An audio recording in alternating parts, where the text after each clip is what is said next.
గత ఆదివారం పిలువబడిన వారు ఏర్పాట్లో ఉండి నమ్మకంగా ఉంటే వాళ్ళకి పరలోకము అనే విషయాన్ని మనం మాట్లాడాం. దేవుడు ఆ మాటలు దేవుని కృపను బట్టి మనం విన్నాం. అయితే ఈ రోజున పరలోకము పొందే విషయంలో మరొక కోణం ఏంటంటే, దేవుడు నీ యందు ఆనందిస్తేనే పరలోకము. దేవుడు ఒక వ్యక్తి జీవితాన్ని బట్టి ఆనందించాలి. అలా మన జీవితాలను బట్టి దేవుడు ఆనందిస్తేనే ఆ వ్యక్తికి పరలోకం. అది లేఖనం చెప్తుంది. ఒకవేళ దేవుని విషయంలో నిన్ను బట్టి దేవుడు ఆనందించకపోతే ఆ వ్యక్తికి దేవుడు పరలోకం ఇచ్చే అవకాశం అయితే లేదు అని గ్రంథం స్పష్టం చేస్తుంది. ఎందుకు అంటే, ఈ భూమి మీద బ్రతుకునిచ్చింది, జీవితాన్ని ఇచ్చింది దేవుడు. అది మనం చదువుతూ ఉంటాం. జీవమును ఊపిరిని దయచేసిన వాడు దేవుడే. అపోస్తలుల కార్యాలు 17వ అధ్యాయం. ఎందుకు ఈ భూమి మీద ఉన్నప్పుడు దేవుని సంతోష పెట్టాలి లేదా దేవుని ఆనంద పెట్టాలని మీరు అడిగారు అనుకోండి. ఎందుకు ఈ భూమి మీద ఒక క్రైస్తవుడు, ఒక విశ్వాసి దేవుని ఎందుకు ఆనందింపజేయాలి, ఎందుకు ఆనంద పెట్టాలి అంటే, ఆ భూమి మీద బ్రతకడానికి జీవమును ఊపిరినిచ్చేది ఎవరు అంటే అపోస్తలుల కార్యాలు 17వ అధ్యాయం 24, 25 వచనాలు చదువుతాను. జగత్తును అందులో సమస్తమును నిర్మించిన దేవుడు తానే ఆకాశమునకును భూమికిని ప్రభువు అయినందున హస్తకృతములైన ఆలయములలో నివసింపడు. 25 ఆయన అందరికిని, ఒక్కరిగా అందరికి అన్నాడా అంటే, భూమి మీద ఎంతమంది అయితే మనుషులుగా పుట్టారో ప్రతి మానవ జాతికి జీవమును ఊపిరిని సమస్తమును దయచేయవాడు. తను నమ్ముకున్నా నమ్ముకోకపోయినా, ఆయన నమ్ముకున్నా నమ్ముకోకపోయినా భూమి మీద ఒక మనిషిగా పుట్టాడు అనుకోండి, ఆ మనిషిగా పుట్టిన ప్రతి వానికి కూడా జీవాన్ని ఊపిరిని ఇస్తున్నవాడు ఎవరు అంటే దేవుడు. ఎందుకంటే ఆయన అన్యాయస్తుడు కాదు. తను నమ్ముకుంటే ఒక అద్భుతమైన జీవితం ఇస్తాడు. అయితే భూమి మీద ఒక బ్రతుకునిచ్చిన దేవుడు తను నమ్ముకున్నా నమ్ముకోకపోయినా అందరినీ కూడా జీవింపజేస్తూ ఉంటాడు. అందరికీ కూడా ఊపిరిని జీవమును దయచేసేవాడు. ద్వితీయోపదేశకాండం 30వ అధ్యాయం, ద్వితీయోపదేశకాండము 30వ అధ్యాయంలో కూడా ఈ మాట మనం చదవగలం. చూడండి, ద్వితీయోపదేశకాండము 30వ అధ్యాయం 20వ వచనం చదువుతాను. నీ పితరులైన అబ్రహాము, ఇస్సాకు, యాకోబులకు ఆయన ప్రమాణం చేసిన దేశములో మీరు నివసించినట్లు యెహోవాయే, ఆ మాట చూడండి, యెహోవాయే నీ ప్రాణమునకును నీ దీర్ఘాయుష్కును మూలమై ఉన్నాడు. అంటే ఒక వ్యక్తి జీవితం యొక్క ప్రాణానికైనా దీర్ఘాయుష్ ఇవ్వాలన్నా ఎవరు మూలము? దేవుడు. ఇక్కడ అపోస్తల కార్యాల్లో జీవాన్ని ఊపిరిని ఇచ్చేవాడు దేవుడు అన్నాడు. ప్రాణము ఇస్తాడు దేవుడు. ఆ ప్రాణము భూమి మీద బ్రతుకుతున్నంతసేపు ప్రాణం ఉంటే బ్రతుకుతాడు, ప్రాణం పోతే చనిపోయినట్టుగా అంటాం. ఇప్పుడు ప్రాణం ఇవ్వడమే కాదు, ప్రాణంతో బ్రతుకుతున్న మనిషికి దీర్ఘాయుషుని ఇచ్చేవాడు ఎవరు? మూలమైన వాడు ఎవరు? దేవుడు అన్నాడు. కాబట్టి ఎందుకు దేవుడిని సంతోషపెట్టాలి అంటే, ఈరోజు భూమి మీద ఊపిరితో బ్రతుకుతున్నావే అందుకు. ఈరోజు భూమి మీద అన్ని అనుభవిస్తున్నావే, అన్ని తింటూ సంతోషంగా తల్లి, తండ్రి, పిల్లలు, భార్య వాళ్ళతో నువ్వు సంతోషంగా ఉన్నావంటే ఆ ఊపిరిని దయచేసేవాడు. అందుకు దేవుడిని ఆనంద పెట్టాలి. ఎందుకు ఆనంద పెట్టాలి? దేవుడు నీ యందు ఆనందిస్తేనే పరలోకము అని చదువుతున్నాం ఈరోజు పాఠము. ఎందుకు దేవుని ఆనంద పెట్టాలి అంటే, అసలు ఈ భూమి మీద ఆయుష్కాలం ఇచ్చాడు అంటే ఆయన, లేదంటే ఈ గుండె ఎప్పుడూ ఆగిపోయేది, ఈ బ్రతుకు ఎప్పుడూ ఆగిపోవాలి. ఇంకా ఎవరిని ఆపకుండా భూమి మీద దేవుడు కొనసాగిస్తున్నాడు. అందును బట్టి దేవునికి నిన్ను బట్టి ఆనందం కలగాలి, నిన్ను బట్టి ఆనందం కలగాలి. ఈరోజు బైబిల్ గ్రంథంలో పాత నిబంధన కాలంలో ఒక అద్భుతమైన చరిత్ర దాగి ఉంది. ఆ చరిత్ర సంఖ్యాకాండం 13, 14 మీరు ఇంటికి చూడండి. సంఖ్యాకాండం 13, 14 ఈ 2 అధ్యాయాల్లో ఇశ్రాయేలుకు అరణ్య ప్రయాణం కొనసాగుతూ ఉంటుంది. అందరూ వినండి. ఈ అరణ్య ప్రయాణం కొనసాగుతూ ఉంటే దేవుడు మోషేతో ఒక మాట అంటాడు. మోషే, కానాను దేశానికి నడిపించబోతున్నాను, అతి త్వరలో మీరు చేరుకుంటారు. అయితే ముందు నువ్వు ఒక పని చేయాలి.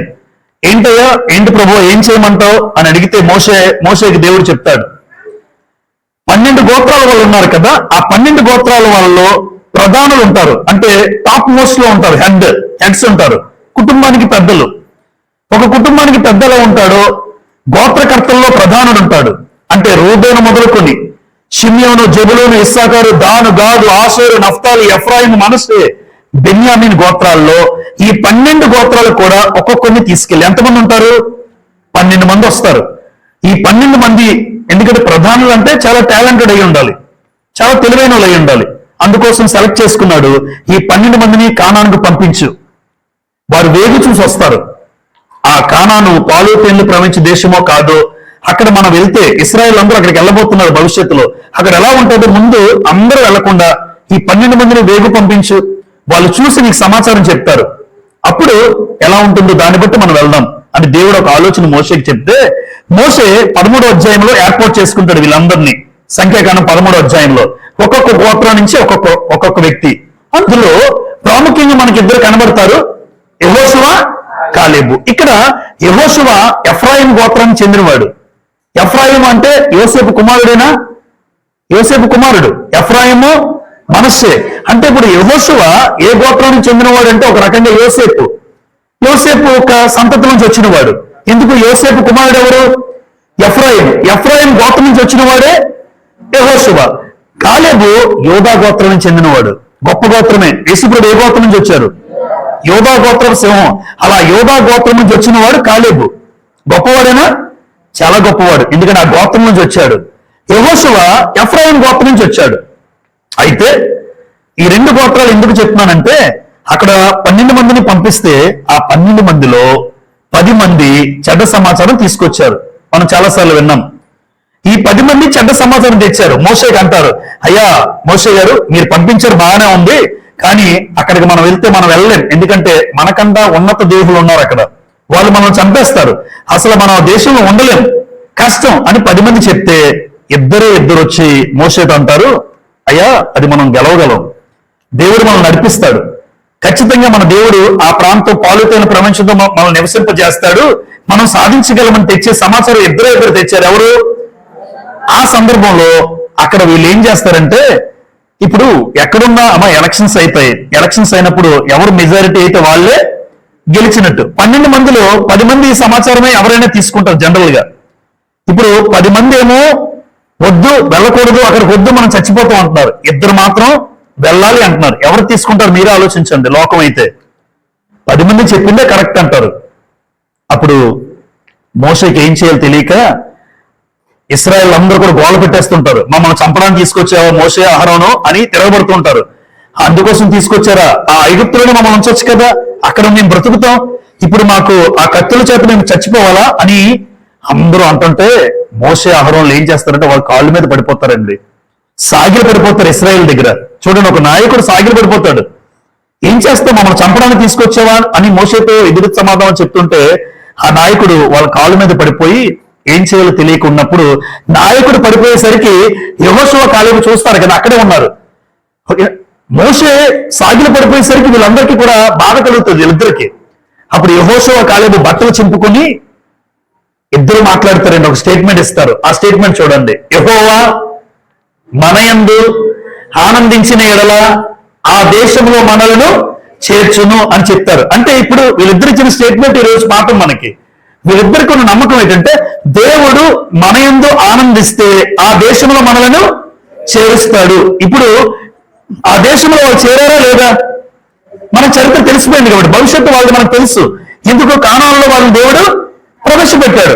అంటే యెహోషువ, కాలేబు ఉద్దేశం ఏంటంటే, నిజంగా మన బ్రతుకు దేవుని ఆనంద పెడితే ఖచ్చితంగా దేవుడు మనం ప్రవేశపెడతాడు దేశంలో, గ్యారంటీ. చదువుదాం ఒక మాట, సంఖ్యాకాండం. మీరు ఇంటికి వెళ్ళి 13వ అధ్యాయం 14వ అధ్యాయం మీరు వీలు కలిగినప్పుడు చూడండి. 13, 14 చదవండి. మనం 14:8కి డైరెక్ట్ గా వెళ్ళిపోతున్నాం. 14:8లో యెహోవా మనయందు ఆనందించిన ఎడల ఆ దేశంలో మనలను చేర్చి దానిని మనకిచ్చును, అది పాలు తేనెలు ప్రవహించు దేశము అని ఇద్దరు స్టేట్మెంట్ ఇస్తారు, యెహోషువ, కాలేబు. చూడండి, అంటే 10 మంది ఇచ్చిన సమాచారానికి మోషేకైతే ఏం చేయాలో అర్థం కావట్లేదు. ఏంటి 10 మంది ఎలా చెప్తున్నారు, మీ ఇద్దరేమో ఎలా చెప్తున్నారు, కానీ ఎంత ధైర్యంతో చెప్పారు చూడండి. ఈరోజు ఆ స్టేట్మెంటే మనకు పాఠం. ఏంటంటే దేవుడు వాళ్ళ యందు ఆనందిస్తే ఎలా, ఇప్పుడు పాలు తేనె ప్రవహించే దేశంలో దేవుడు ఎవరిని ప్రవేశపెట్టారమ్మా? ఎవరు వెళ్ళారు? వీళ్ళిద్దరే వెళ్ళారు. ఎందుకు? మిగతా వాళ్ళందరూ వెళ్ళలేకపోయారు. కానీ యెహోషువ జీవితం దేవుడికి నచ్చింది, కాలేబు జీవితం దేవుడికి నచ్చింది. ఎందుకంటే వాళ్ళు కంప్లీట్ గా దేవుడి మీద ఆధారపడ్డారు. అక్కడ ఉన్న మనుషులు, వాస్తవానికి మనుషులు గొప్పవాళ్ళు అయి ఉండొచ్చు, బలవంతులు అయి ఉండొచ్చు, కానీ దేవుడు మనకు తోడుగా ఉంటే వాళ్ళు మనల్ని ఏం చేయగలరు అన్న విశ్వాసం చూడండి. మరి మిగతా ఆ 10 మందిలో ఆ విశ్వాసము లేదు, చెడ్డ సమాచారం చెప్పారు. అందుకే వీరిద్దరే కాదండి, ఈ రోజు ఏమనుకోవాలంటే, దేవుడు నా యందు ఆనందిస్తే, ఆ రోజు కనాను దేశంలో వాళ్ళని చేర్చినప్పుడు దేవుడు ఈ రోజు మనల్ని ఎక్కడ చేర్చాలి? పరలోకం. అంటే దేవుడు నీ యందు ఆనందిస్తేనే ఏమని రాస్తాం పాపం? నీ యందు ఆనందపడితేనే దేవుడు పరలోకం ఇస్తాడు. ఈ రోజు ఒక్కసారి మన జీవితాలను పరీక్షించుకుందాం. ఇక్కడ చూడండి, దేవుడు నీ జీవితమును బట్టి, లేదా నీ బ్రతుకును బట్టి, నీ జీవన శైలిని బట్టి ఆనందిస్తున్నాడా? ఒక్కసారి ప్రశ్నించుకుందాం. అందుకే ప్రశ్న అని రాశాను. ఎవరికి వాళ్ళు ప్రశ్నించుకుందాం. ఈ రోజు నేను బ్రతుకుతున్న బ్రతుకుంది కదా, అది నాదైనా మీదైనా, నీ బ్రతుకును బట్టి దేవుడు ఆనందపడుతున్నాడా? నీ జీవితాన్ని బట్టి దేవుడు ఆనందపడుతున్నాడా? రోజు ఉదయం లేచింది మొదలు రాత్రి పడుకునే వరకు దేవుని విషయంలో మీరు ఎటువంటి విధంగా ఉంటారో, ఎలా మనం జీవిత విధానాన్ని కొనసాగిస్తున్నామో, మన జీవన శైలిని బట్టి దేవుడు ఆనందపడుతున్నాడా లేదా అనేది ఎవరికి వాళ్ళకి అర్థమవుతుందమ్మా. అలా ఎందుకు అంటే, ఒకవేళ నీ జీవితాన్ని బట్టి దేవుడికి ఆనందం లేదా, నీ బ్రతుకులో దేవుడికి ఆనందం లేకపోతే, నువ్వు బ్రతికే జీవన విధానం అంటే పెట్టుకుంటావు, టైం టేబుల్ పెట్టుకుంటాం. ఈ ఫలానా టైంకి ఇది చేయాలి, ఈ టైంకి ఇది చేయాలి, ఈ టైంకి ప్రార్థన, ఈ టైంకి వాక్యం చదవాలి, ఈ టైంకి డ్యూటీకి వెళ్ళాలి, ఈ టైంకి భోజనం చేయాలి. రకరకాలుగా ఉంటాయి టైం టేబుల్ సిస్టమ్. అంటే నీ జీవన శైలి ప్రతి ఒక్కరికి ఉంటది. నాకు ఒక జీవన శైలి ఉంటది, మీ అందరికీ ఒక్కొక్క జీవన శైలి ఉంటది. ఆ జీవన శైలిని చూస్తున్న దేవుడు నిజంగా ఆనందపడుతున్నాడా లేదా అన్నది ప్రాముఖ్యం అమ్మా. లేదు, బ్రతికామంటే జంతువులు బ్రతుకుతున్నాయి, అవి బ్రతుకుతాయి, వాటికి మనకి తేడా ఉండాలి. ఎందుకంటే వాటికి ఆత్మ, జంతువులకి ఆత్మ లేదు. కానీ మనలో దేవుడు తన ఆత్మను పెట్టాడు.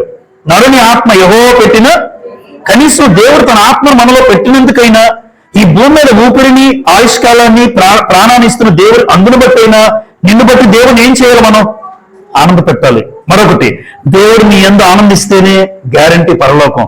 ఒకవేళ నా బ్రతుకు దేవునికి ఇష్టంగా లేదనుకోండి, నా జీవితం దేవుడికి ఇష్టంగా లేకపోతే దేవుడు నాకు పరలోకం ఇవ్వడు. నా బ్రతుకు దేవునికి ఆనందంగా ఉంటేనే, నా జీవన శైలి, నేను బ్రతికే విధానం దేవుడికి నచ్చితేనే దేవుడు పరలోకం ఇస్తాడు. లేదు అంటే ఏ వ్యక్తి కూడా పరలోకం పొందుకునే అవకాశం లేదు. అయితే ఈ రోజు చెప్పబోతున్న పాఠం ఏంటంటే, దేవుడు ఆనందిస్తేనే పరలోకం అయితే, అలా ఆనంద పెట్టే మార్గాలు గ్రంథంలో దేవుడు రాయించాడు. ఆయనకి ఆనందం కలిగేదేవో మనం తెలుసుకోగలిగితే, దేవుడికి ఇవి ఆనందం అన్నమాట. దేవుడికి వీటి ఎంత ఆనందం ఉందని మనకు అర్థమైతే, ఆ ఆనందం దేవుడికి ఇచ్చే వాటిలో నేను దృష్టి పెట్టి వాటి ఎందు శ్రద్ధ కలిగి ఉంటే ఖచ్చితంగా దేవుని ఆనంద పెట్టే జీవితం నేను పొందుకోగలను. తద్వారా దేవుడు పరలోకం ఇచ్చే అవకాశం ఉంటుంది. కొన్ని విషయాలు చూడండి. నెంబర్ వన్, దేవుడు నీ యందు ఆనందపడడానికి మొట్టమొదటిగా చూసేది ఏంటి అంటే, చాలా ఇంపార్టెంట్ అమ్మా, ప్రవర్తన. నీ ప్రవర్తన దేవుని ఆనందపెడుతుంది. లేదు, నీ ప్రవర్తన దేవుని దుఃఖపెడుతుంది, గ్యారంటీ. ఈరోజు ఒక చిన్న సంఘటన.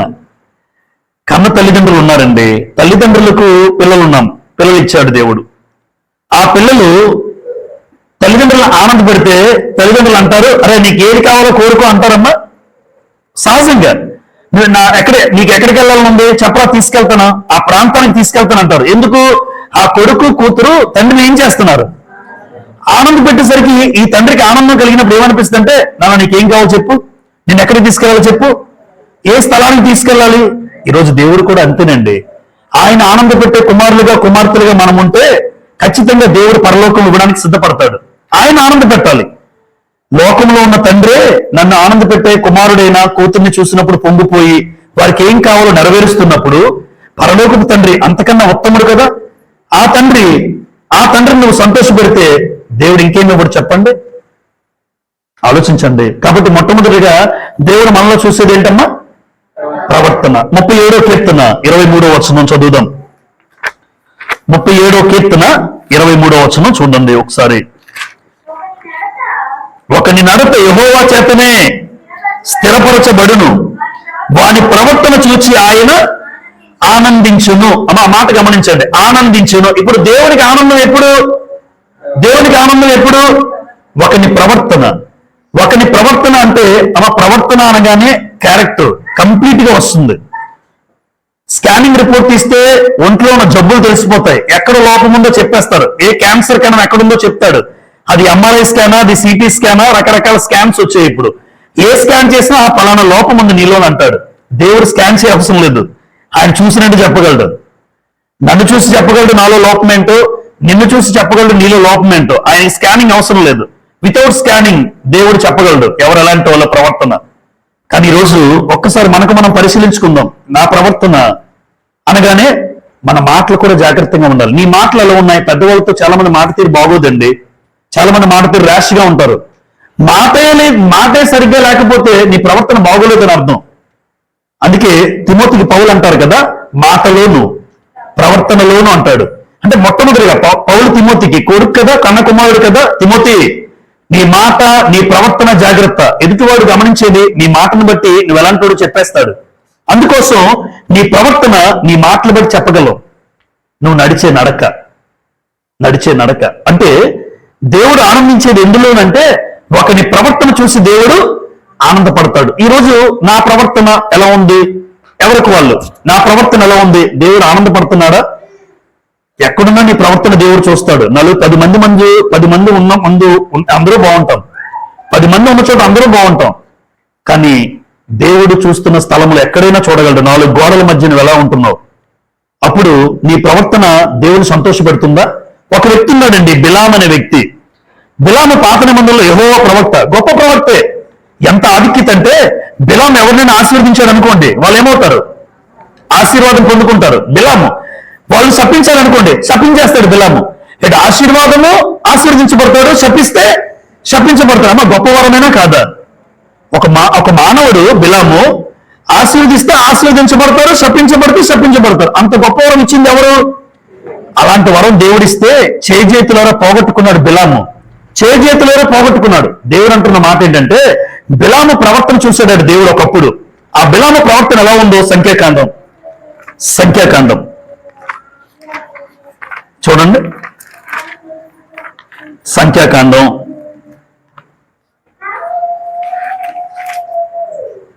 22వ అధ్యాయం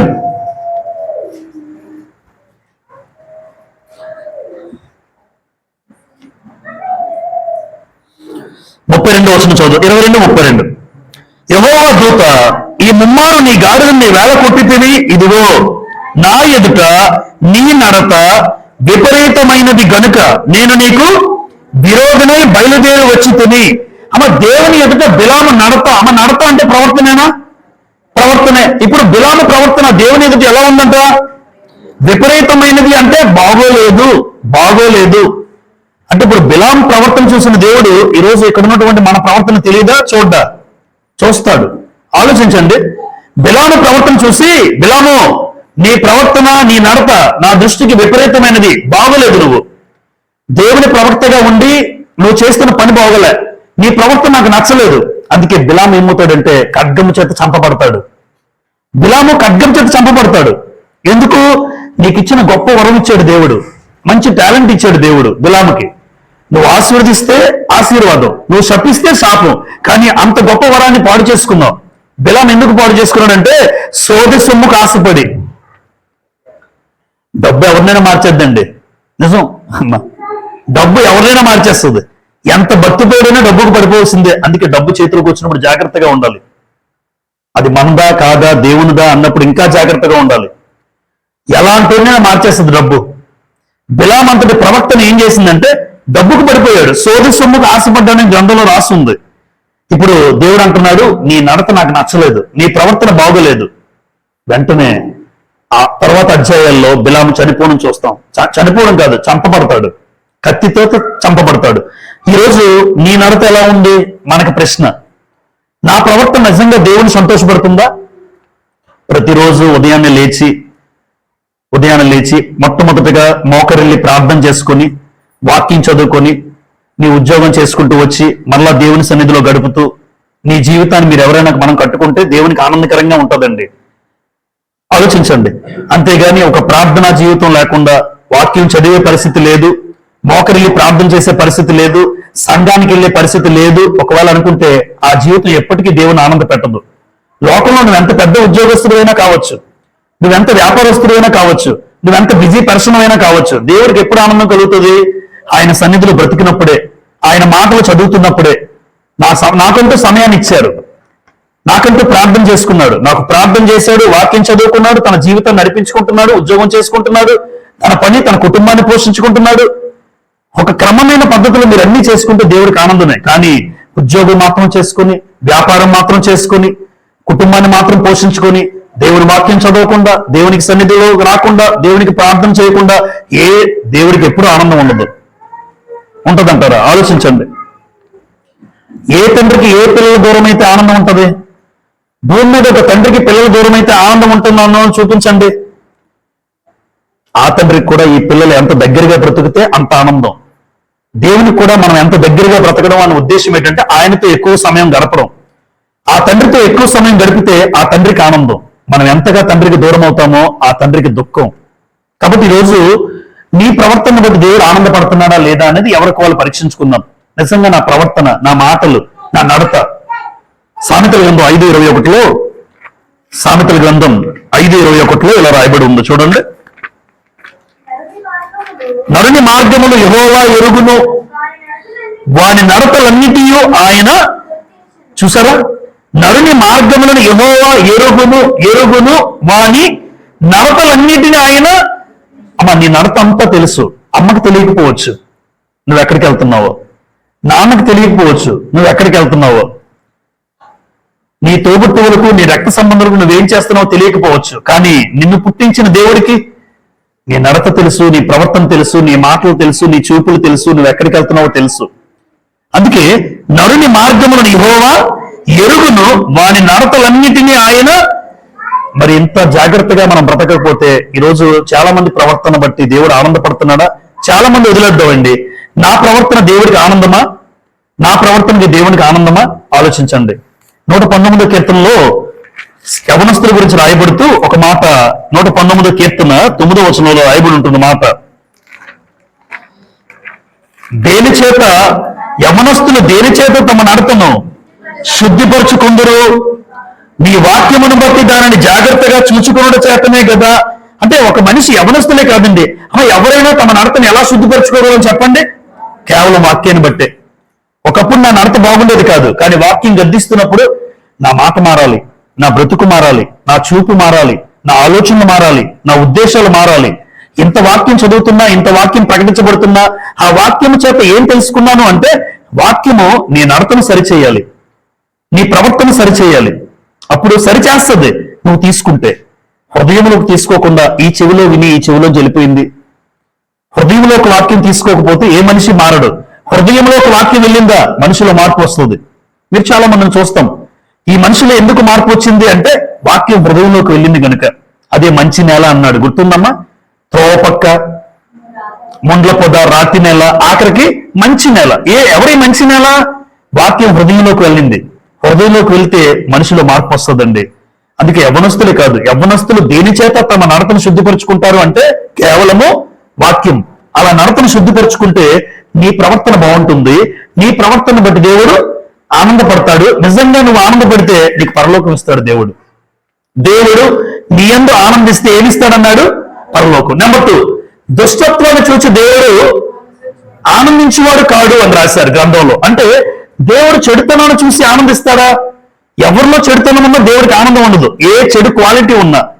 5వ కీర్తన 4వ వచనంలో ఈ మాట రాయబడి ఉంది. 5వ కీర్తన 4వ వచనం.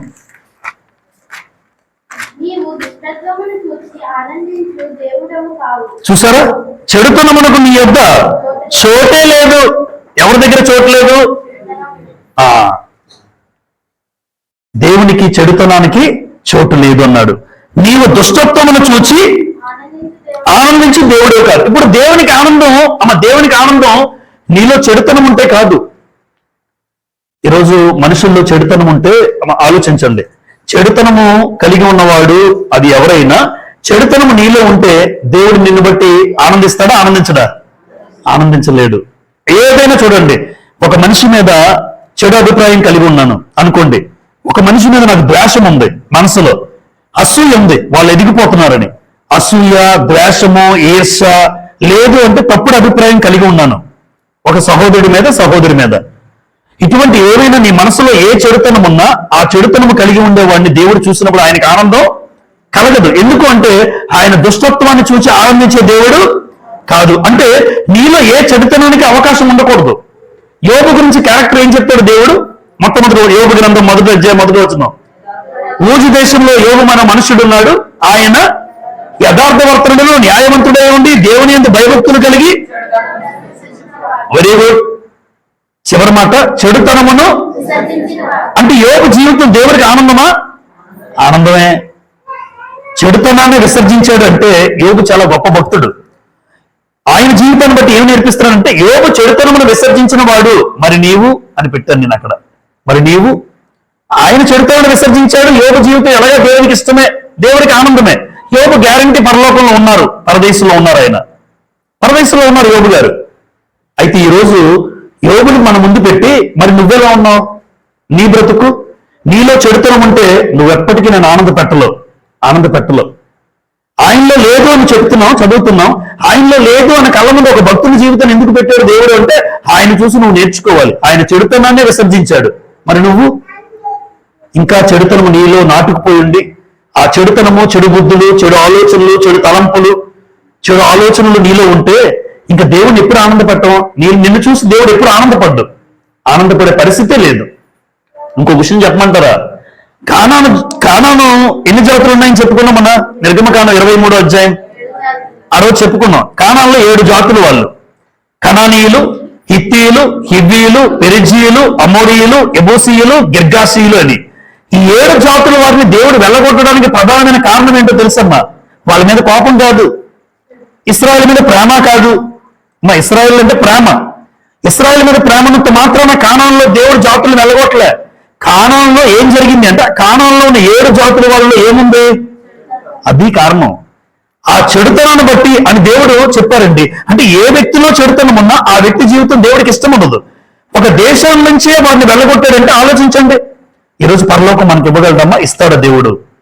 ఒక దేశంలో ఉన్న కానాను దేశం ఎవరిదంటే వాళ్ళ సొంతం.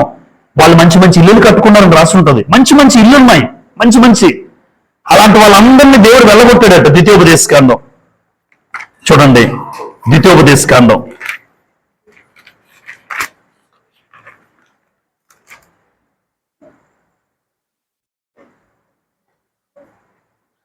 9వ అధ్యాయం 4-5 వచనం చదువుతాం చూడండి అమ్మా. ద్వితీయోపదేశకాండం 9వ అధ్యాయం 4-5. నీ దేవుడైన యెహోవా నీ ఎదుట నుండి వారిని తోలివేసిన తరువాత నేను ఈ దేశమును స్వాధీనపరుచుకున్నట్లుగా యెహోవా నా నీతిని బట్టి నన్ను ప్రవేశింపబెట్టునని అనుకొనవద్దు. ఈ జనముల చెడుతనమును బట్టియే యెహోవా నీ ఎదుట నుండి వారిని. చూసారా, కానాను దేశంలో వారి చెడుతనం ఉందట 7 జాతుల్లో. అందుకోసం దేవుడు వెళ్ళగొడుతున్నాడు. ఇశ్రాయేలు ఏదో గొప్పలని, వాళ్ళు గొప్ప నీతిమంతులని కాదు అని చెప్తున్నాడు. మీరేదో నీతిమంతులని, మిమ్మల్ని తీసి పాలు తేలి ప్రపంచ దేశంలో కాదు. వాళ్ళ చెడుతనం ఉంది, ఆ చెడుతనం బట్టి వాళ్ళు పంపించేస్తున్నాడు. 5వ వచనం చివరిలో కూడా అబ్రహాము, ఇస్సాకు, యాకోబులతో ప్రమాణం చేసిన మాటను స్థాపించుటకై నీ దేవుడైన యెహోవా వారిని నీ ఎదుట నుండి కొంచెం పైనుండి క్షమించండి. ఈ జనముల చెడుతనమును బట్టియే యెహోవా నీ పితరులైన అబ్రహాం, ఇస్సాకు అన్నాడు. అంటే కానాను దేశంలో వారిలో ఏముందమ్మా? 7 జాతులు ఏముంది? వారిలో ఉన్న చెడుతనాన్ని బట్టి దేవుడు వెళ్ళగొట్టాడు. ఆ స్థలాన్ని ఎవరికి ఇచ్చాడు?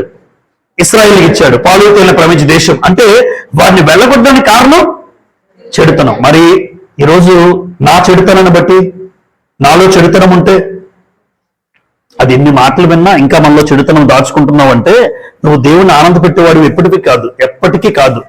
నువ్వు దేవుణ్ణి ఎప్పుడైతే ఆనంద పెట్టట్లేదో పరలోకం గురించి మనం కలగనక్కర్లేదు, పరలోకం గురించి ఆలోచించక్కర్లేదు. అమ్మ పరలోకం వెళ్దాం అంటే ఆషామాషి అయితే కాదు.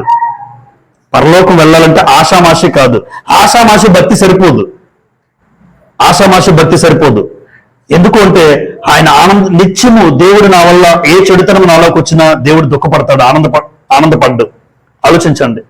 నెంబర్ 3, 147వ కీర్తన 147 కీర్తన 147 కీర్తన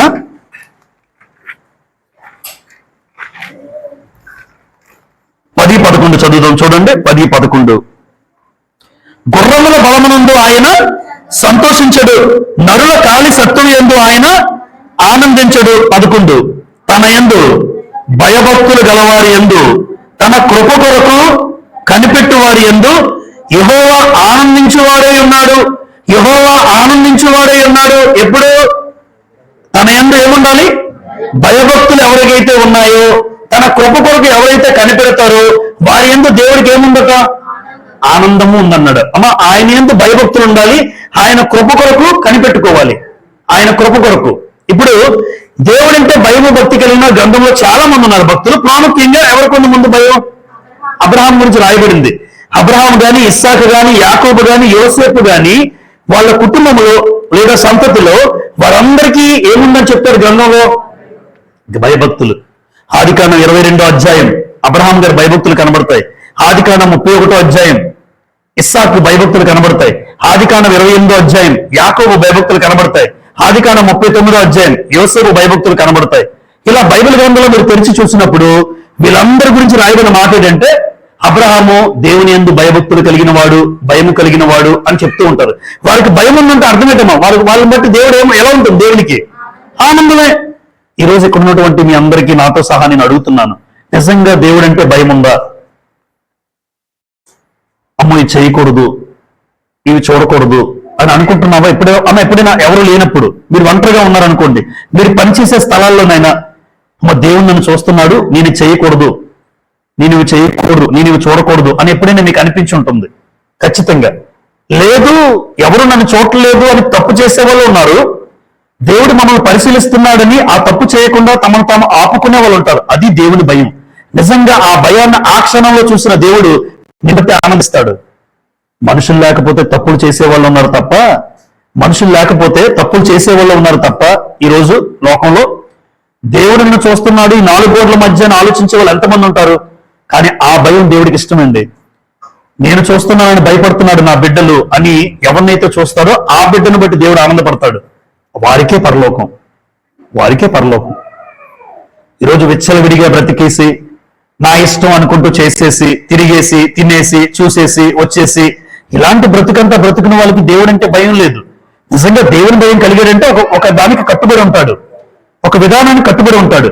అవి ఏది చేస్తే ఏది భయమో, ఏం మాట్లాడితే ఏది భయమో, ఏది చూస్తే ఏది తప్పు అని దేవుడిని బట్టి అనుక్షణము భయపడుతూ బ్రతుకుతూ ఉంటారు. చూసారా? ఆ భయం దేవుడికి ఆనందం, ఆ భయం దేవునికి ఆనందం. సింపుల్ గా మనందరికీ అర్థమయ్యే యోసేపు గారు ఎందుకు తప్పు చేయలేదు? ఆయన చేయొచ్చా? చేయొచ్చు. శరీర కోరికలు లేవా? ఉన్నాయి. ఆయన కూడా యవ్వనస్తుడే. యవ్వన కాలంలో కోరికలు రంకెలేస్తూ ఉంటాయి. ఎంత రంకెలేసినా కోరికలను చంపుకున్నాడు. దేవుడు భయం కలిగిన వాడిగా, దేవుడంటే నాకు భయం ఉంది, ఈ తప్పు నేను చెయ్యను అని అనుకున్నాడు. కాబట్టి దేవుని యందు నిజంగా వారిని బట్టి దేవుడు ఆనందపడ్డాడండి. మీరే భక్తులు చూడండి, పాత నిబంధన కాలంలో అబ్రహాం, ఇస్సాకు, యాకోబు అంటారు కదా, మనం కొత్త నిబంధన కూడా చదువుతాం. వాళ్ళందరూ ఎవరంటే అబ్రహాము ఏ దేవుడు అని చెప్తారు? అబ్రహాము దేవుడు, ఇస్సాకు దేవుడు, యాకోబు దేవుడు. నిజంగా నన్ను అడిగితే ఏమంటానంటే, దేవుడికి వాళ్ళు అడ్రస్ అయ్యారు. ఎవరయ్యా మీ దేవుడు అని అడిగారు అనుకోండి, దేవుడికి అడ్రస్ ఎవరయ్యారంటే అబ్రహాము దేవుడే మా దేవుడు అంటారు వాళ్ళు. అంటే ఒక రకంగా దేవుడికి అడ్రస్ అయిపోయారు అబ్రహాము, యాకోబు, ఇస్సాకు, యాకోబులు. నిజంగా మన పేరు ఒక రోజున దేవుడు చెప్పగలడమ్మా, నన్ను బట్టి భయంతో బ్రతికిన వాళ్ళు ఉన్నారు. కాబట్టి సంఘంలో ఎన్ని మాటలు విన్నా ఒకవేళ మనలో దేవుని భయం లేకపోతే, ఎప్పుడు మనం దేవుడు నిన్ను బట్టి ఆనందపడ్డు, ఎప్పుడు ఏ పని చేసినా దేవుడు నన్ను చూస్తున్నాడు. అది నువ్వు ఇంట్లో ఉన్నా, ఉద్యోగంలో ఉన్నా, సమాజంలో ఉన్నా, స్నేహితుల దగ్గర ఉన్నా, బంధువుల దగ్గర ఉన్నా, నువ్వేది చేసినా దేవుడు భయం కలిగి నువ్వు చేస్తే దేవుడు ఆనందపడతాడు. ఆయన కృప కొరకు ఏమన్నాడు? కనిపెట్టుకోవాలి. అమ్మ, కృప అంటే అర్థం ఏంటి? అర్హత లేని వారికి అర్హతనిచ్చేదే కృప. వాస్తవానికి మన అర్హత ఉందమ్మా? అసలు అర్హత లేదు మనకి. ఎన్నిక లేని వరం, యోగ్యత లేని వరం, అయోగ్యము అయినా సరే దేవుడు మన పట్ల కృప చూపించాడు. అందుకే ఎప్పుడు దేవుని కృప ఎప్పుడు కోల్పోకూడదు. చాలా మంది దేవుని కృపను పోగొట్టుకుంటారు. దేవుని కృపను ఎలా పోగొట్టుకుంటారంటే, మనందరికీ బెస్ట్ ఎగ్జాంపుల్ ఏశావు గారు. దేవుడు అవకాశం ఇస్తూ ఉన్నాడు. ఆఖరికి జ్యేష్ఠత్వం ఏం చేశాడు? చిక్కుడుగా కూర కోసం, ఆ ఎర్రగా ఉన్న కూర కోసం తన జ్యేష్ఠత్వాన్ని అన్నేసుకున్నాడు. చూడండి, ఒక పూట కూటి కొరకు తిండి కోసం ఎందుకురా నాకు ఈ జ్యేష్ఠత్వాన్ని అమ్మేశాడు తమ్ముడికి. యాకోబు ఆ జ్యేష్ఠత్వం వస్తే చాలు అనుకున్నాడు. తిండి గురించి కాదు యాకోబు జీవితం, తిండున్నా లేకపోయినా జ్యేష్ఠత్వం ప్రాముఖ్యం. ఎందుకు అంటే జ్యేష్ఠత్వం విలువ అంత గొప్పది, అంత గొప్పది. ఆలోచించండి, ఈరోజు నేను జ్యేష్ఠత్వం అన్నండి, దేవుని కోసం మనం ఏది అమ్ముకోకూడదు. ఆ రోజు ఏసావు ఏం అమ్ముకున్నాడు? ఈరోజు డబ్బుల కోసం ఓట్లు అమ్ముకున్నారు లేరా? 2000 ఇస్తే ఎవరికండి ఏమంటారు? 2000 ఇస్తే పార్టీలు మార్చింది, 3000 ఇస్తే మీకే, 4000 ఇస్తే మీకు. ఆ రోజు నేను అంటాను, ఈ రోజు ఓటు కొనుక్కున్నాడు కూడా అమ్ముడిపోయిన వాడే, ఓటుకి కొనుక్కున్నాడు కూడా అమ్ముడిపోయిన వాడే. ఆ రోజు ఏసావు జ్యేష్ఠత్వం నమ్ముకున్నాడు, ఈ రోజు నా ఓటు హక్కు నమ్ముకున్నాడు. ఆలోచించండి, ఎప్పుడు కూడా మన జీవితంలో కృపను కోల్పోకూడదు. చూడండి, హెబ్రీ పత్రిక 12:15, హెబ్రీలకు రాసిన పత్రిక 12:15 చూడండి ఒకసారి. హెబ్రీలకు రాసిన పత్రిక 12:15 చదువుతాను. మీలో ఎవరైనాను దేవుని కృపను పొందకుండా తప్పిపోవనేమో అనియు చేదైన వేరు ఏదైనా మొలిచి కలవరపరచుట వలన అనేకులు అపవిత్రులైపోదురేమో అనియు అన్నాడు. అంటే మీలో ఎవరైనా దేవుని కృపను పొందకుండా తప్పిపోవచ్చు అన్నమాట, గ్యారంటీ. కొంతమంది అంటే ఏసావు ఏమయ్యాడమ్మ తర్వాతకి ఏడ్చాడా? 17 ఏసావు ఆ తరువాత ఆశీర్వాదం పొందగోరి కన్నీళ్లు విడిచుచు అంతా అయిపోయిన తర్వాత మనిషికి ఏడుపు వస్తుంది. నిజమే, బాగా ఉన్నప్పుడు అర్థం కాదు. అరే తాగద్దురా అంటే రెచ్చిపోతుంటారు. తాగద్దు అంటే నువ్వు నాకు చెప్పినవాడివా, నా కళ్ళ ముందు పుట్టినవాడివి, తాగుపోతాడని కాదు నా ఉద్దేశం. చాలా మంది ఈ పని చెయ్యొద్దు, అక్కడికి వెళ్ళొద్దు అని మనం చెప్పండి, రివర్స్ అవుతుంటారు. అన్నీ అయిపోయి జీవితం అంతా కాలిపోయి ఆసుపత్రి బతుకుల్లో వైర్ల మధ్యన పెట్టుకుని ఆ బ్రతుకు మీద పడుకొని ఇలా చూస్తూ అప్పుడు అంటాడు ఇది నరకంలో ఉంది అంటే, మరి నరకం ఎంతకన్నా భయంకరంగా ఉంటుందిలే, అదే నీకు నరకంగా అనిపిస్తుంది. చెప్పినప్పుడేమో మాట వినరు, అది యవనస్తులైనా ఎవరైనా సరే. ఇది మంచిది కాదు అంటే మంచిది కాదు అంతే, అటు వెళ్ళకూడదంటే అటు వెళ్ళకూడదు, అవి చేయకూడదంటే చేయకూడదు. ఏసావు కూడా బతుకున్నప్పుడు బాగానే ఉన్నాడండి, కానీ తన జీవితంలో చూడండి జ్యేష్ఠత్వాన్ని ఎప్పుడైతే అమ్మేసుకున్నాడో ఆశీర్వాదం తర్వాత లేవు, దేవుడు అవకాశాలన్నీ కోల్పోయాడు. అందుకే తర్వాత ఏమొచ్చింది ఏసావుకి?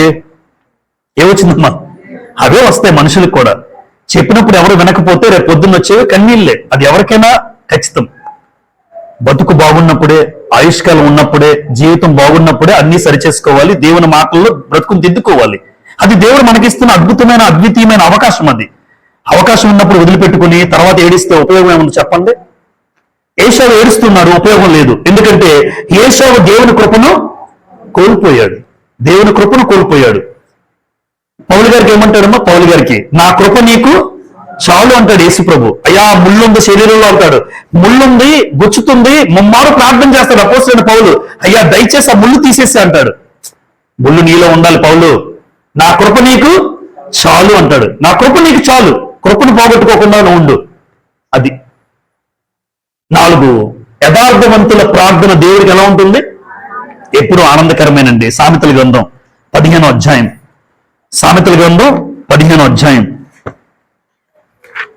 8వ వచనం చదువుదాం. భక్తిహీనులు అర్పించే బలులు యెహోవాకు హేయములు, యథార్థవంతుల ప్రార్థన ఆయనకు ఆనందకరం. మరి దేవునికి ఆనందకరం ప్రార్థన చేసే మనుషులు అనుకుంటున్నారా? ప్రార్థన చాలా మంది పాపంలో ఉన్నవాడు కూడా ఏం చేస్తారు చెప్పండి? పాపంలో ఉన్నవాడు కూడా వాడికి తెలుసు నేను పాపం చేస్తున్నాను, నేను పాపంలో ఉన్నాను. వాడు కూడా ఏం చేస్తారు? మోకరిల్లి అవసరమైతే పాపం చేసిన వాడు కూడా మోకరిల్లి ప్రార్థన చేసేస్తుంటాడు. కానీ పాపం చేసిన వాడి ప్రార్థన దేవుడికి ఆనందకరమైన రాయించలే. ఏమని రాశాడు? యథార్థవంతుల ప్రార్థన ఆయనకు. అంటే ప్రార్థన చేసే వ్యక్తి ఎలా ఉండాలి? ఎలా ప్రార్థన చేస్తే దేవుడికి ఆనందం? యథార్థతతో. ఆలోచించండి, దావీదు యథార్థవంతుడేనా? దావీదు యథార్థవంతుడని గ్రంథంలో రాస్తుంది, పలుమార్లు రాస్తుంది. దావీదు యథార్థవంతుడే. యోబు ఆయన క్యారెక్టర్లో మొట్టమొదటి లక్షణమే యథార్థత. యోబులో ఏముంది? హిజ్కియా చనిపోతావు అని యెషయా చెప్తాడు, నీ కాలం అయిపోయింది ఇల్లు చక్కబెట్టుకో అంటాడు కదా హిజ్కియా గోడ తట్టు తిరిగి దేవుడికి ప్రార్థన చేస్తే ఏమని ప్రార్థన చేశాడు? అయ్యా యథార్థతతో నీ సన్నిధిలో నేను ఎలా బ్రతికానో ఒక్కసారి దయచేసి జ్ఞాపకం చేసుకో అంటాడు హిజ్కియా. వెంటనే 15 సంవత్సరాలు దేవుడు అంటే వాళ్ళ ప్రార్థనలో యథార్థత ఉందండి. మన ప్రార్థనలో యథార్థత ఉందా? బ్రతికారు కాబట్టి వాళ్ళ ప్రార్థన అలా చేస్తే దేవుడు విన్నాడు. దావీదు యథార్థవంతుడు, ప్రార్థన గొప్పదే. యోబు యథార్థవంతుడు, ప్రార్థన గొప్పదే.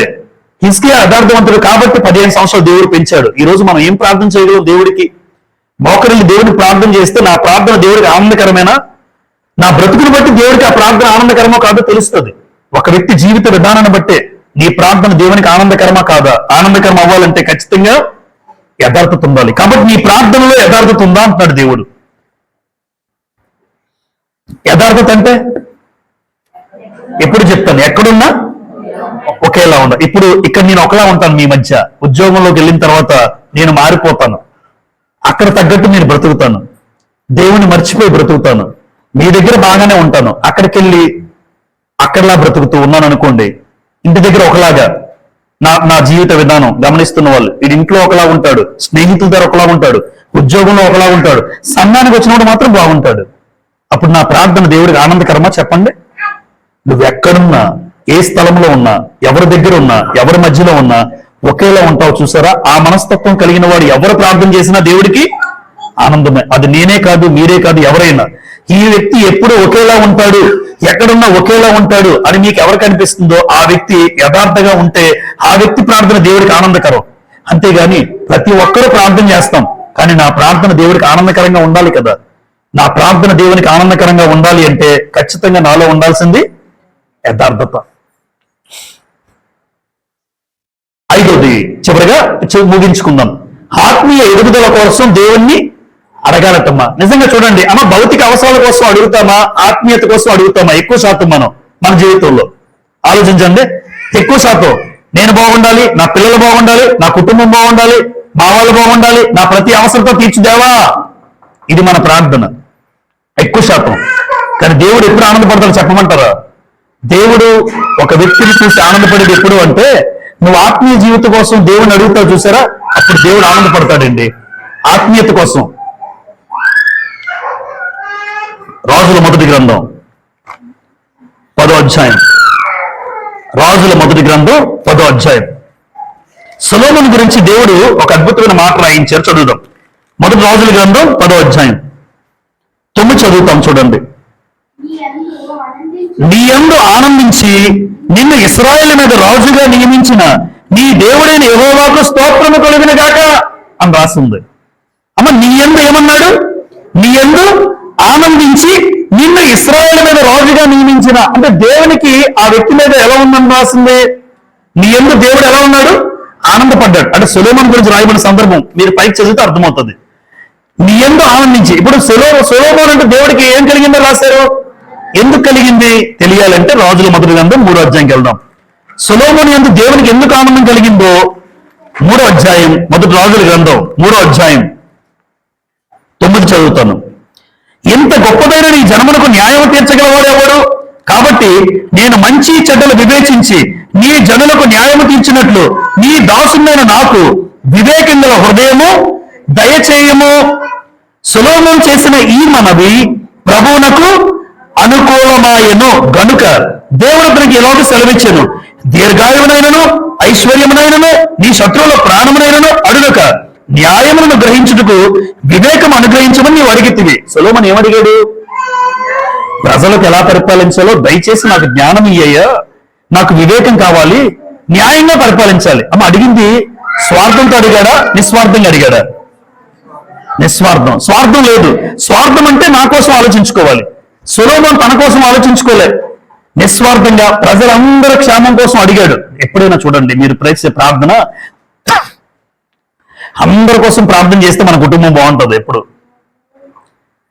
చేస్తారు మీలో చాలా మంది. ఇది అలవాటు చేస్తారు. ఒకరు చేయకపోతే సంఘంలోకి వచ్చిన ప్రతి కుటుంబం కోసం, మనల్ని పరిపాలిస్తున్న నాయకులైన అందరి కోసం ప్రార్థన చేయండి. ఒక్కొక్కరు పేరెత్తి మన కుటుంబం బాగుంటుంది. ఎందుకు? దేవుడు చూసి వీడు అందరి కోసం ప్రార్థన చేస్తున్నారు, అందరి కుటుంబాలు బాగుండాలని కోరుకుంటున్నాడు. అలాంటప్పుడు నా కుటుంబాన్ని దేవుడు చూడ్డా? మనం అడగక్కర్లేదు, నా కుటుంబం చూడయ్యా, చెయ్యయ్యా. నువ్వు ఎప్పుడైతే మంచి ఆలోచనతో అందరి కుటుంబాల కోసం ప్రార్థన చేస్తావో, సొలొమోను చేసింది అదే. ప్రజలందరికీ న్యాయం జరగాలి, అంతే, నాకేమో వద్దు. అప్పుడు దేవుడు అన్నాడు, దీర్ఘాయుష్ అడగలేదు, ఐశ్వర్యం అడగలేదు, ఏది అడగలేదు, నువ్వు కేవలం ప్రజల కోసం అడుగుతున్నావా? ముగ్ధుడైపోయాడు దేవుడు అడిగిన కోరికకి. అది ఆనందం అమ్మ. అంటే ఎప్పుడు కూడా ఇక్కడ రాయబడిన మాట ఏంటంటే, ఆత్మీయ ఎదుగుదల కోసం ఎప్పుడైనా అడిగారా మీరు?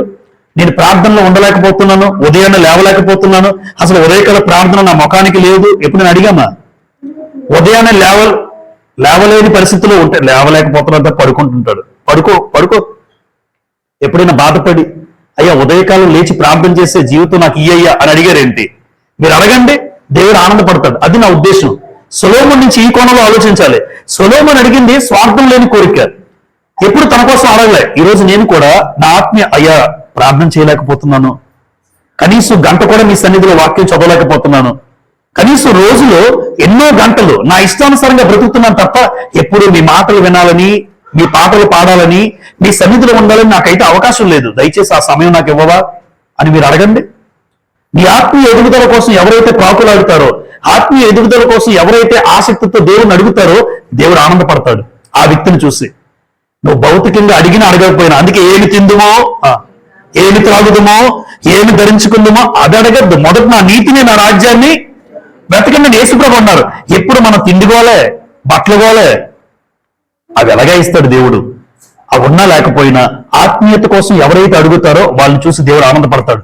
మీలో ఎవరైనా, నేనైనా మీరైనా, నా ఆత్మీయత కోసం నేను ఇంకా చదవలేకపోతున్నాను, సమయం నాకు లేదు గ్రంథం చదవడానికి, అయ్యా మరో 2 గంటలు ఎలాగైనా నేను చదవాలి. నీ గ్రంథం దూరం అవ్వకూడదు, నీ వాక్యం ప్రతిరోజు చదవాలి, నీ ప్రార్థన ప్రతిరోజు ఉదయాన్ని లేచి చేసుకోవాలి. దయచేసి నాకు సమయం ఇవ్వవా, నీ సన్నిధిలో గడపడానికి సమయం ఇవ్వవా అని మనం అడిగితే దేవుడు ఎంత ఆనందపడతాడండి. దానికోసం భౌతికమైన వాటి కూడా నాకు ఇస్తాడు. సొలొమోనుకి ఏమి ఇచ్చాడు? జ్ఞానం ఒకటే ఇచ్చాడు. ఏంటి? ఐశ్వర్యం. నువ్వు అడిగిన కోరిక మంచిది కాబట్టి నువ్వు నీకన్నా ఐశ్వర్యవంతుడు ఎవరు ఉన్నాడు భూమి మీద అన్నాడు. ఈరోజు ఐశ్వర్యం ఇస్తాడు అనుకోగలరు, అవి ఇచ్చినా ఇవ్వకపోయినా జీవితం అయితే బాగుంటుంది. ఎవరిని అడగకుండా 5,000 అయితే నోట్లోకి వెళ్ళే అవకాశం దేవుడు ఇస్తే చాలు. నాకు భౌతికమైన సంపదలు, ఆస్తులు, అంతస్తులు, కార్లు, బంగ్లాలు అనవసరం. నువ్వు బ్రతికున్నంత కాలం ఒకరికి సహాయం చేస్తూ నీ నోట్లోకి 5,000 వెళ్తే చాలు. ఆత్మీయ జీవితం కోసం వెంపర్లాడితే, ఆత్మీయ జీవితం కోసం ప్రయత్నింపు చేస్తే దేవుడు నీ యందు ఆనందిస్తాడు, గ్యారంటీ. చివరిగా క్రీస్తు ప్రభు ఈ భూమి మీదకి వచ్చి, భూమి మీద తండ్రి ఏం చేశాడమ్మా? ఆయన లేదా అన్నాడు కదా, తండ్రి ఏమన్నాడు? ఈయన నా ప్రియ కుమారుడు, ఈయన యందు నేను ఆనందించుచున్నాను అని దేవుడు అన్నాడు. అంటే యేసు ప్రభు ఈ లోకానికి వచ్చి ఎవరిని ఆనంద పెట్టాడు? తండ్రిని ఆనంద పెట్టాడు. అందుకోసం యేసు ప్రభుని ఎక్కడ చేర్చుకున్నాడు? తండ్రి తన కుడి పార్శ్వమున చేర్చుకున్నాడు. అంటే యేసు ప్రభు ఎక్కడికి వెళ్ళిపోయారు? పరలోకంలో ఆసీనుడయ్యాడు. యేసు ప్రభుని దేవుడు చేర్చుకోవడానికి గల కారణం, ఈ భూమి మీదకి వచ్చిన తన కన్న కుమారుడే తండ్రి అయిన దేవుని ఏం చేశాడమ్మా? అది పేతురు గారు రాశారు. పేతురు పత్రికలో చదువుదాం చివరి మాట. 2వ పేతురు 1వ అధ్యాయం చూడండి. పేతురు రాసిన 2వ పత్రిక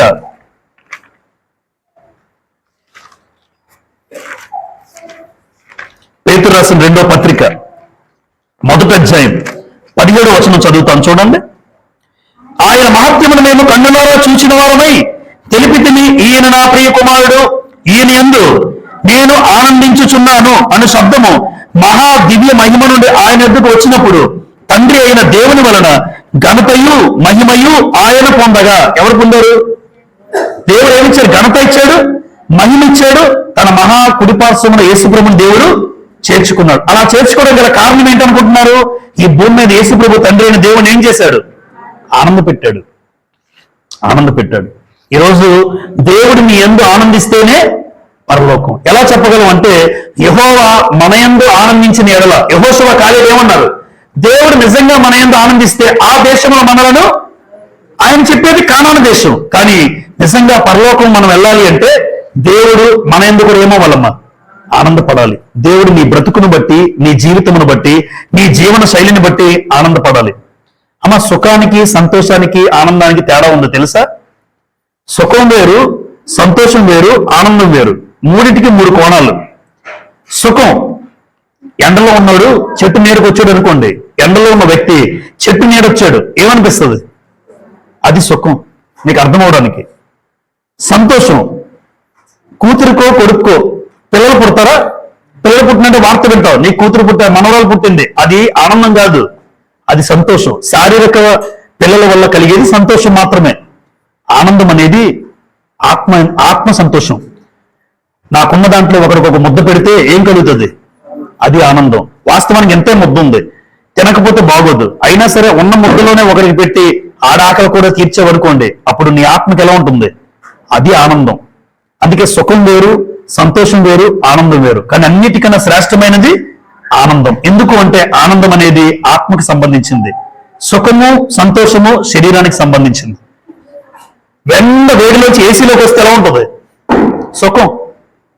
అది సుఖం. అంటే సుఖమైన సంతోషమైన దేన్ని బట్టి? శరీరానికి మాత్రమే. కానీ ఆనందం కలిగేది దేనికి అంటున్నాను? ఆత్మకి. అలా దేవుడు తన ఆత్మను పెట్టిన దేవుడు, ఆయన ఆత్మస్వరూపే ఉన్నాడు. నాలో ఏం పెట్టాడు? ఆత్మ. ఆత్మస్వరూపైన దేవుడు నాలో ఉన్న ఆత్మను బట్టి ఆనందపడాలి.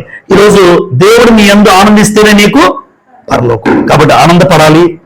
అందరూ కూడా కలిసికట్టుగా అందరూ కూడా ఆ పరలోకం చేరాలి అంటే ఈరోజు మనందరి ప్రవర్తన ఒకవేళ పరీక్షించుకుందాం. అయ్యా, ఇంకా నా ప్రవర్తన బాగోలేదు అంటే మార్పు చేసుకుందాం. దేవుడు భూమి మీద ఆయుష్కాలను ఇస్తున్నాడు. ఆ గొప్ప ఆలోచనతో అందరూ కూడా సంతోషంగా ఈ భూమి మీద బ్రతికినంత కాలం దేవుణ్ణి సంతోషపెట్టే బ్రతుకు బ్రతకాలని నన్ను నేను హెచ్చరించుకుంటూ మీకు మనవి చేస్తున్నాను. అందరికీ ప్రభువుపేట వందనాలు చెల్లిస్తున్నాను.